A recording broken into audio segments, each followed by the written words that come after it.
ہمارے بعض وہ ملنگ بابے جو ہوتے ہیں وہ کہتے ہیں جی نماز پڑھنے کا حکم نہیں دیا گیا، نماز قائم کرنے کا حکم دیا گیا ہے، ہم نے دل کی قائم کی ہوئی ہے۔ یہ ان کی خود ساختہ توجیہ ہے۔ نماز قائم کرنے کا حکم اہل ایمان کو دیا گیا حضور کی وساطت سے، اور حضور علیہ السلام کو حکم دیا گیا کہ نماز قائم کریں، تو آقا کریم علیہ السلام سے بہتر اس کا مفہوم کون سمجھ سکتا ہے؟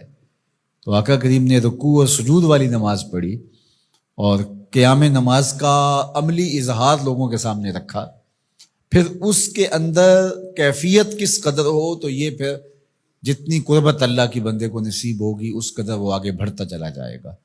تو یہ باطل توجیہات یہ جاہل لوگوں کی، جس کے بدن سے بدبو کے ببوکے پھوٹ رہے ہوں اور جس کے جسم میں جوئیں پڑی ہوں اور جس نے 6 سال سے غسل نہ کیا ہو، وہ اس اعتماد سے کہہ رہا ہوتا ہے ہم نے قائم کی ہوئی ہے، ہم نے دل کی قائم کی ہوئی ہے۔ اللہ اکبر۔ تو یہ اس معاشرے میں ایسے لوگوں کو ماننے والے اور ایسے لوگوں کی باتوں کو غور سے سننے والے اور ان جاہلانہ باتوں کو معرفت کی باتیں قرار دینے والوں کی کمی بھی نہیں ہے۔ تو اللہ تعالیٰ جل شانہ سے ہدایت مانگنی چاہیے کہ اللہ ہمیں ہدایت کا نور نصیب فرمائے۔ تو اقامت نماز سے کیا مراد ہے؟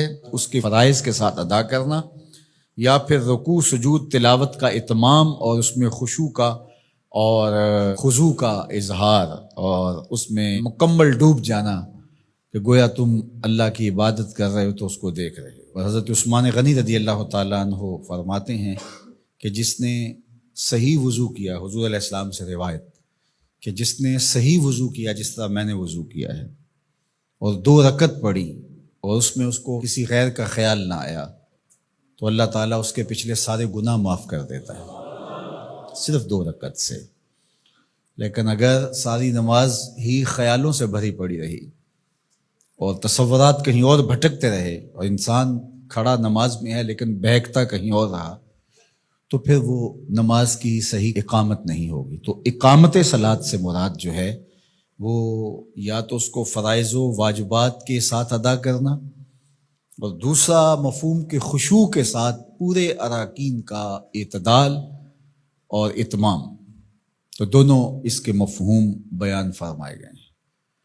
تو ظاہر ہے کہ ابتدا کے اندر تو کوشش ہوگی کہ فرائض واجبات پورے ہو جائیں، تو وہ خشوع اگر نہیں بھی حاصل ہو پایا تو پھر بھی کوشش جاری رکھنی چاہیے، نہ یہ کہ اب وہ تو کیفیت ہی نہیں نصیب ہو رہی تو میرا نماز پڑھنے کا کیا فائدہ۔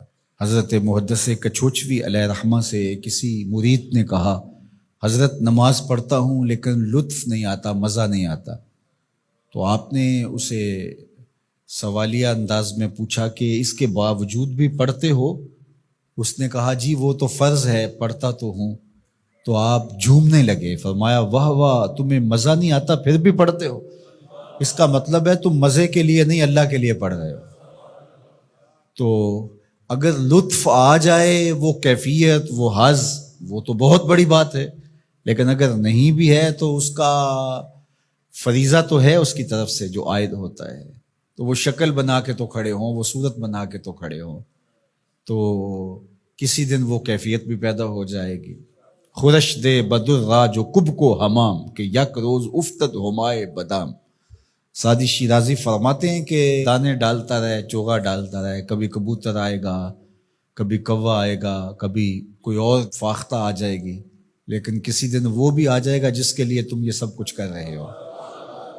تو اس لیے محنت کو جاری رکھو، کوشش کرتے رہو، تو ایک دن انشاءاللہ اس کیفیت میں بھی چلے جاؤ گے۔